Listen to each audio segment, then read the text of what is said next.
When we analyze the catastrophic failures of human operating systems on this channel, we usually focus on the hardware. We look at exploding space shuttles, collapsing concrete bridges, or heavily armed fighter jets miscalculating their altitude. But sometimes the most destructive glitches do not occur in military installations or aerospace laboratories. Sometimes the most dangerous system failure in the world is a simple random number generator algorithm mixed with a massive corporate marketing budget and the desperate psychology of an impoverished nation. Welcome to another episode of History Glitch, where we explore the exact moments when humanity's algorithms violently crash into reality. Today, based on the incredible historical accounts in the book Fizz, How Soda Shook Up the World by Tristan Donovan, we are looking at the fatal summer of 1992. We are going to explore how a tiny software coding error inside a promotional campaign created 800,000 accidental millionaires and literally sparked violent, deadly riots across the entire country of the Philippines. To understand the sheer scale of this glitch, you must first understand the intense global battlefield of the 1990s Cola Wars. The Coca-Cola Company and PepsiCo were locked in a vicious multi-billion-dollar battle for global supremacy. At the time, the Philippines was the 12th largest market for soft drinks in the entire world. It was a rapidly developing nation with a booming population and a hot climate, making it an absolute gold mine for soda companies. But for Pepsi, the situation in the Philippines was incredibly grim. Coca-Cola controlled a massive 75% of the market share, while Pepsi was struggling to survive with barely 17%. The Pepsi executives knew they needed a miracle and absolute marketing nuke to destroy Coke's monopoly.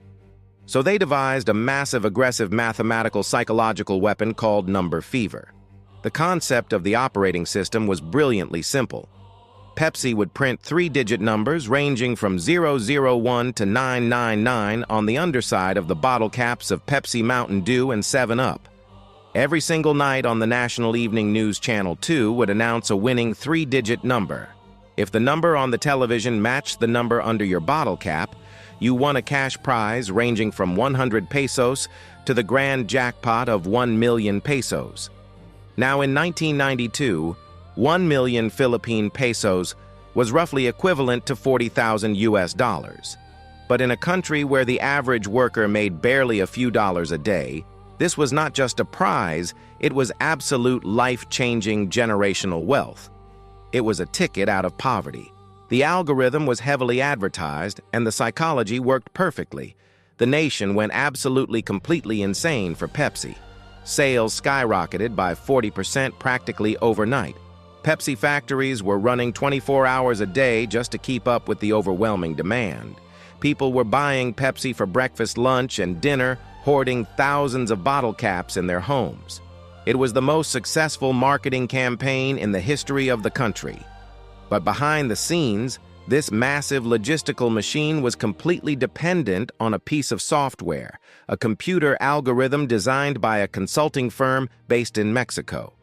This firm was responsible for the random number generator, the code, that would decide which numbers were printed on which caps, and most importantly, how many of those winning caps were actually produced. The strict parameters of the promotion dictated that there could only be 2 grand prize winners of 1 million pesos. The computer was specifically programmed to select a 3-digit number for the grand prize and ensure that only 2 caps with that specific number and the correct corresponding security code were ever manufactured.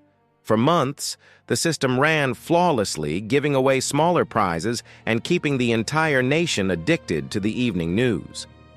But the Mexican computer firm had made a fatal, catastrophic coding error. In the software's database, the number 349 was specifically designated as a non-winning number. It was supposed to be a common dud printed on thousands of caps to fill the market. However, due to a glitch in the randomizer algorithm, the main computer system in Manila selected that exact number, 349, as the grand prize winner for the jackpot draw on May 25, 1992. The software completely crashed the reality of the physical supply chain. The computer had just announced a winning number that it had already printed on exactly 800,000 different bottle caps across the country. On the evening of May 20, millions of Filipinos sat in front of their televisions holding their breath. The anchor on Channel 2 smiled and announced the winning number 349. In an instant, absolute pandemonium erupted across the archipelago. 800,000 people looked at their bottle caps and realized they had just won 1 million pesos. Poor farmers, factory workers, and struggling families suddenly believed they were rich. People were screaming in the streets, crying tears of joy and celebrating their new lives. But the next morning, when tens of thousands of people arrived at the gates of the Pepsi bottling plants in Manila to claim their fortunes, the corporate executives realized the horrifying magnitude of the glitch. If Pepsi paid every single person holding a 349 cap, the 1 million pesos they owed the company would be on the hook for $32 billion. It would instantly bankrupt the entire multinational corporation. Pepsi panicked and immediately locked the gates of their factories. They held an emergency press conference and desperately tried to explain that there had been a computer glitch. They explained that the caps did not have the correct secondary security codes and offered a goodwill payment of roughly $18 to anyone holding a 349 cap. But you cannot promise a starving man a feast and then hand him crumbs and blame a computer. The psychology of the nation instantly snapped from absolute euphoria to pure violent rage. A massive militant organization called Coalition 349 was formed. Tens of thousands of angry winners took to the streets. The peaceful protests quickly mutated into violent riots.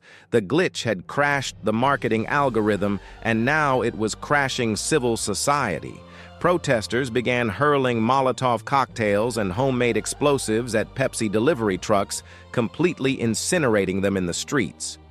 Pepsi executives were forced to hire heavily armed mercenaries and bodyguards just to leave their homes. Some executives literally fled the country in the middle of the night, fearing for their lives. The violence escalated to terrifying levels when someone threw a live fragmentation grenade at a Pepsi truck parked in a crowded market, bouncing off the truck and detonating in the crowd, killing a school teacher and a young child. The Cola Wars had literally become a real war, all because a random number generator failed to correctly verify its own database.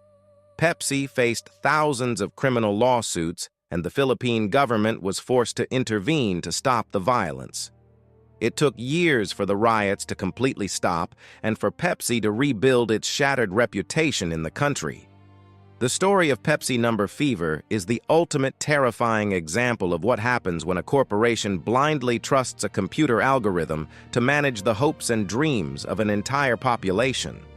It proves that the most dangerous software glitches are not the ones that just delete your files or crash your hard drive.